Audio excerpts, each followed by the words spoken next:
前，台积电董事长魏哲嘉在白宫与美国总统川普共同宣布加码投资亚利桑那厂1000亿美元，也引发了台湾民众很担心台积电会不会变成美积电。不过，黎安友教授表示，台湾建构了强大的半导体制造生态系，因为美国的劳工成本还有人才等因素，要完全搬到美国相当的不容易。再加上美国厂的产量仅占台积电的一小部分，所以不用太担心台湾的细盾会因此消失。此外，他也认为了台湾对美国而说最重要的价值，应该还是位于第一岛链居中的地缘政治重要性，是不成的航空母舰。这个重要性还远高于细盾。黎安友教授也希望在美国纽约哥伦比亚大学筹设台湾中心，加强美国学界对台湾重要性的认识。So first of all, I think that Taiwan's strategic importance, the most important strategic importance is geopolitical. That is the first island chain, 第一岛链, and that if China controls Taiwan, then they control beyond Taiwan, the Philippine Sea, and their huge navy, which is bigger than the American Navy, can go to the Pacific Ocean, go to San Diego, go to California, go to every place in the world. And when they no longer have to prepare for a war over Taiwan, they have all of these military assets that they can use to exert influence everywhere else in the world. So TSMC is an important strategic asset, but it's the number two. Number one is the geopolitical, geostrategic asset of Taiwan as what was called an unsinkable aircraft carrier, but now as a projection of Chinese naval influence. I think it's important because China has a huge navy, the biggest navy in the world, and they're not a missile. They have to sail on the water, and they have to get out into the Philippine Sea and the Pacific Ocean. And now they can because it's peacetime. But if there's a crisis, Japan, Taiwan, Philippines, Indonesia, the Straits of Malacca can be closed. The Indian Ocean can become difficult for China to transit. The Pacific Ocean can be difficult for China's Navy. So the Navy is important. Missiles are important, but the Navy is also important. So then with respect to TSMC, of course, this is a very technical topic, which I don't understand too well, but I think transferring putting $100 or $200 billion into Arizona is just sort of I don't know what percent of TSMC's production capacity that would be, and I understand it's not the most advanced chips either, but it's just a portion of the whole TSMC operation. We don't know if it's going to succeed. I mean, so labor conditions and living conditions in Arizona are different. American factories are not necessarily as efficient. Of course, in Arizona, you have plenty of electricity and plenty of water. So what that does, I think, is to give face to Trump. So as I said before, Trump wants face. He wants money. He wants to be treated like a big shot. He likes to say, look, I got you these factories. But you still have in Taiwan a gigantic production capacity and an ecosystem of fabs, of engineers, of research units, of suppliers of different kinds of parts and different kinds of technologies. It's a huge, as I understand it, a huge kind of ecosystem that you can't move very fast. It's hard to move it. You can't just pick it up and take it away.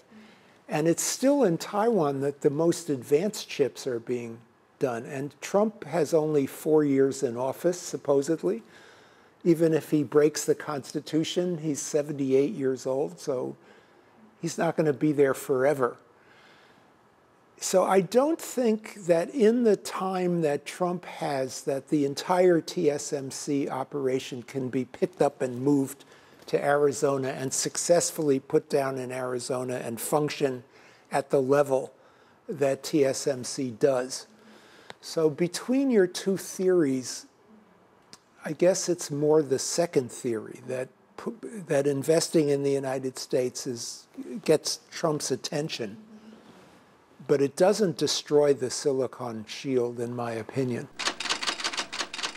Do any of these years stand out to you as particularly concerning, or do you think they just signal just a threat or just speculative timelines? I think, first of all, that Xi Jinping won't.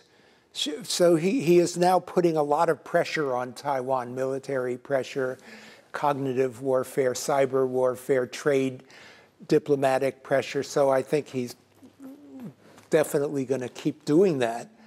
But in terms of having a final solution to the Taiwan problem, I don't think he will do it by an artificial timeline. But he's going to do it when he thinks now is the right moment, when the U.S. is weak, when I'm pretty confident that I'm going to win. But he certainly wants to do it within his own term of office, and we don't know how long that will be. So Xi Jinping now is 71 or 72, probably still 71 years old.